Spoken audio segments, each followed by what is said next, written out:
Okay, here's a quick walkthrough of the entire Voodoo Bayou Bloodlust. Of course, there's some lights on, but it's in the middle of the day and there'll be no atmosphere, no smoke, no scareactors, but it'll at least give you an idea of what the whole thing sort of kind of looks like. I'm halfway through the giant stony entrance right now, and the guests wind up walking through. They get their first glimpse of the entrance graveyard. You can see we have some ceremonial spots throughout. Even the dead weeds that we got to decorate with have managed to come back to life and are sprouting flowers. That's pretty magical. So we continue walking up the path.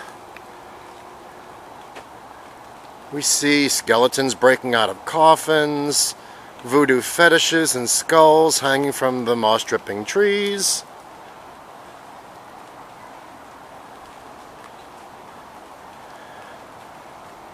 We spy the wooden owl door knocker for the priestess.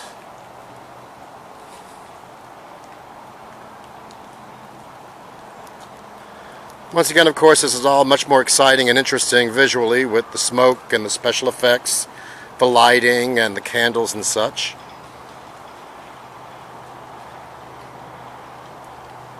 Then we got our first glimpse of the voodoo priestess's shack. There's our voodoo priestess's shack, and we'll get around there in a minute. As you notice, there are voodoo vieves all over the stones and skeletons and fetishes hanging everywhere. Here's the rest of the cemetery. Once again, skeletons bursting out of coffins. My favorite, the path to Marie Laveau's tomb.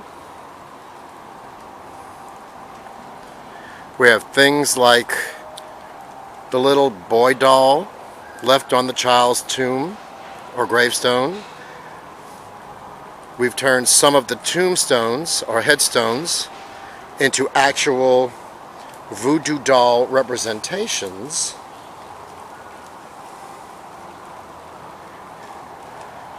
And we turn our attention to our voodoo priestess's shack.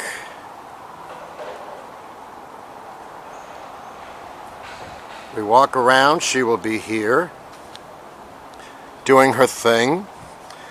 There's a little container at the end of the skull netting that will have chalk where the guests will be invited to see what voodoo vieves are positive and good and actually be able to interactively draw them on the street.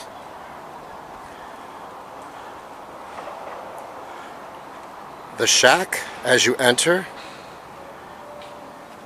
is chock-a-block with all sorts of details and information. Still waiting to have the electrical lights added, the hanging globe lights and things, and other effects in here. But we do happen to have some of these marvelous candles on the altar that we managed to find. And we slowly start to make our way up the path. We begin noticing fetish bushes and fetishes hanging within the branches of the trees and the vieves and representations of elemental on the large rocks.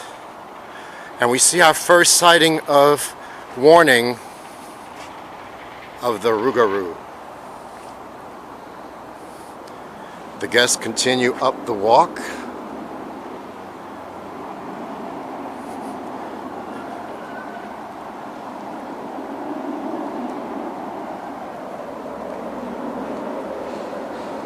Once again, much more exciting at night with the lights and the fog and the special effects and the candles.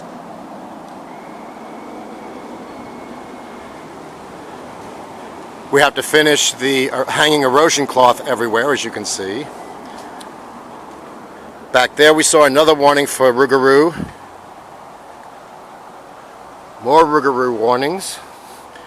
We enter this shack with the blood-spilled warning of Rougarou. Here we meet a voodoo priestess. There's a scrim here, fire under the cauldron, telling the story of Rougarou when the Rougarou appears and attacks the guests in silhouette through the scrim. More on that later. We exit, continue along the way, and over there in the distance is a scary boat dock. It's illuminated in dark blue lights, and inside, red and yellow fire smoke pouring out of that building. More on that later. We then make our way along the path. There's a few fetish bushes here and there. The guests are rushed along here because they're scared of the Rougarou. And that's one of the reasons why. There are scareactors of zombies all over the place in almost every area. We come across the wooden bridge, which hides a major surprise. You'll have to come see it. Over here is another victim, tied and lashed to a stump, beheaded, with his head or skull staring back at him. And we appear to be getting closer to the boat dock. This I call Crispy Cretin. This is someone who was caught and burnt at the stake. And this is why you don't cook them well done. We continue along the path, and that boat dock is getting closer and closer.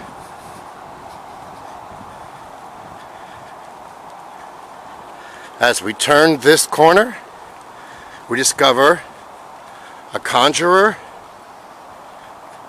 animating a zombie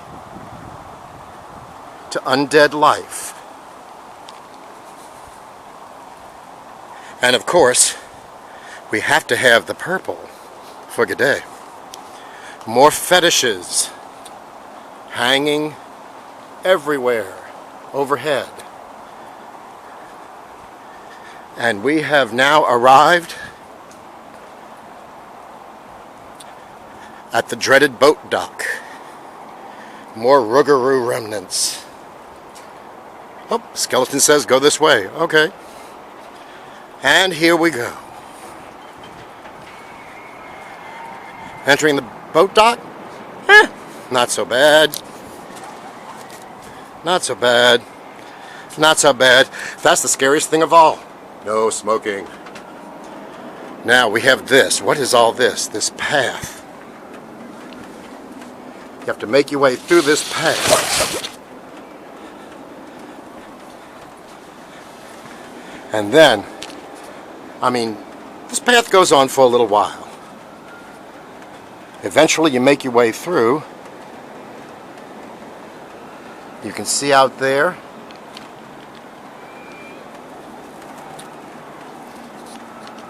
that's how far we've come. And there's still plenty more yet to see.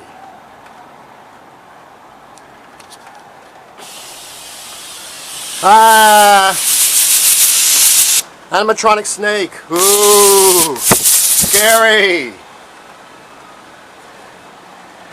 We've entered the boat dock. Once again, this is amazing at night. We have representations of altars. There's smoke and the fires of hell in the...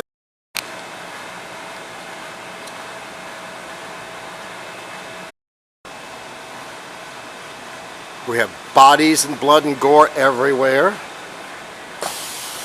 There goes that animatronic snake. There's so many details here that it's really difficult to focus on all of them right now. We even have a dead Batman skeleton. Ooh, scary candle batteries. Ooh, scary stuff. And of course the zombies are slightly moving back and forth on the treadmills.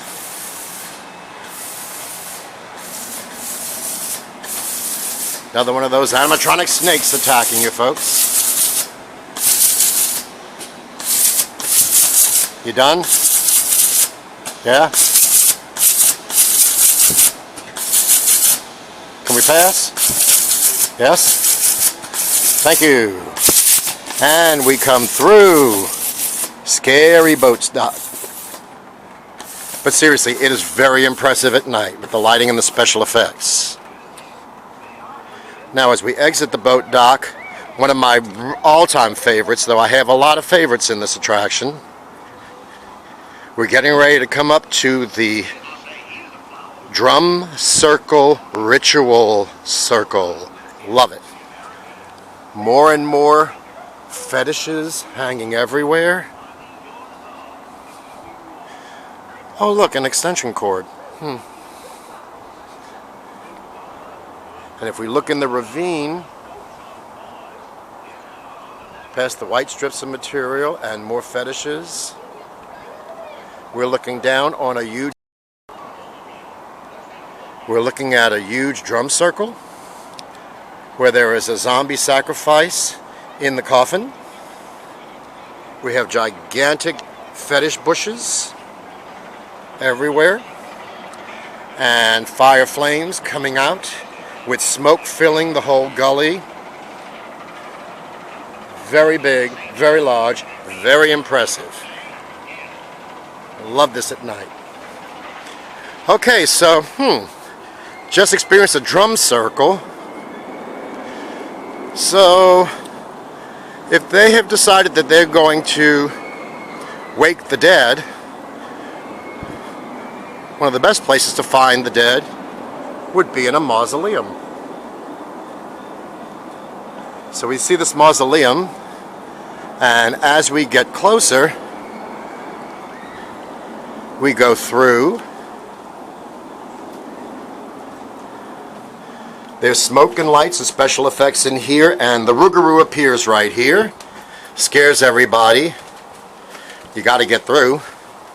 So then the Rougarou then chases you through this path. And you're at another bridge. Oh, there's a victim. Smoke pouring out of here, trickling down, down, down into this gully. Over here to this, where in front of this mausoleum, we have a voodoo hen chanting and casting spells. Our attention is over here at this other graveyard. We're attacked by a zombie right here. Ooh, we run and run and run. We see victims everywhere. We see the freshly buried child's grave with the little doll.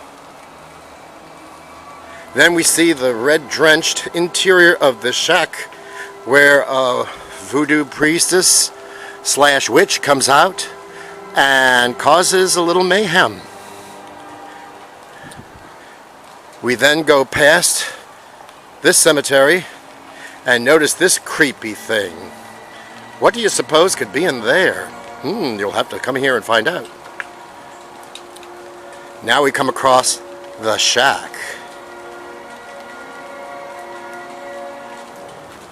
We see blood, we see help me, we see all manner of things here.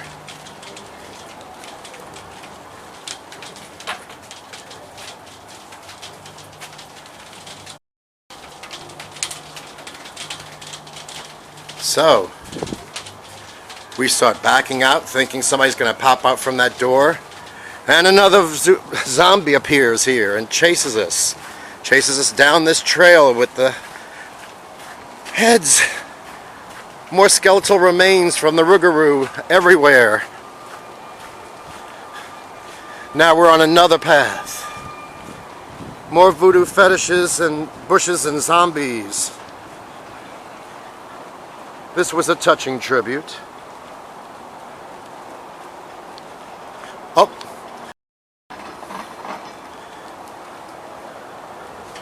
Our recent victim. Just waiting for the Rougarou to come eat her. And we're walking down this path. We have one last zombie attack We are almost at the end of our journey when a huge animatronic alligator comes out and attacks the people through here. And as that's attacking, the Rougarou is here to catch us at the last second. And we flee for our lives back into the park. Voodoo V's to be painted on these rocks yet.